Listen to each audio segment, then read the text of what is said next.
Et est-ce qu'on peut appeler ça le monde d'après? Sans doute, mais il ne faut pas imaginer qu'il y a une rupture rapide et qui va se faire. C'est quelque chose qui va s'introduire petit à petit. Ont-ils été complètement irresponsables? Je ne crois pas. On a créé une forme de barrière avec ce masque. Effectivement, donc on a ce rapport aux autres dans la rue quand on va faire ses petites courses ou quand on se déplace, qui est un peu différent. Mais moi, je trouve, alors moi, je prends peu les transports en commun parce que j'habite à côté de mon travail et que j'ai d'autres modes de transport. Mais moi, je trouve que il m'est arrivé de prendre les transports en commun quelques fois et c'est surtout là où j'ai trouvé qu'il y avait un changement, avec un besoin d'imaginer son espace vital, qui n'est pas forcément respecté dans les transports en commun. On y pense. Moi je dirais plutôt qu'on y pense parfois dans ce sens où, voilà, maintenant, c'est ancré qu'on doit penser à porter son masque, qu'on doit penser à se laver les mains.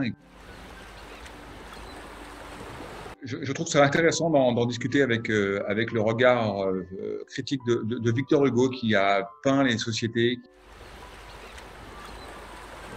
Moi, travaillant dans le secteur de la logistique et du transport au sens large, c'est une activité qui, pour une partie d'entre elles, ne s'est pas arrêtée pendant le Covid. Ces métiers qui sont des métiers de l'ombre n'ont pas toujours été bien reconnus et je pense que ces hommes et ces femmes qui travaillent dans ces chaînes logistiques ont besoin d'être reconnus et valorisés et je pense qu'il y a un effort à faire pour reconnaître leur contribution, ce qui n'a pas toujours été le cas. Voilà, on sait mettre en avant la contribution des personnels hospitaliers parce qu'ils sont en première ligne. Il y a certaines professions qui sont en deuxième ligne, qui sont parfois peu valorisées. Je pense que ça ferait du bien à toute cette filière qui représente quand même en France un peu moins de 2 millions d'emplois. Donc c'est pas mince. Moi, je suis un urbain heureux puisque je suis en deuxième couronne. Il n'y a pas de précédent. La situation est quand même très complexe. Après, par rapport à la question du couvre-feu, je trouve ça assez étrange, mais en même temps, c'est un mal où on se dit, mais vaut mieux que ça qu'un confinement.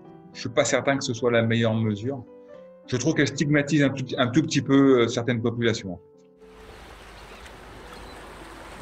Le rapport au travail a changé. Maintenant, tous les métiers ne sont pas télétravaillables, quoi. Nous permettent d'être plus heureux dans notre quotidien.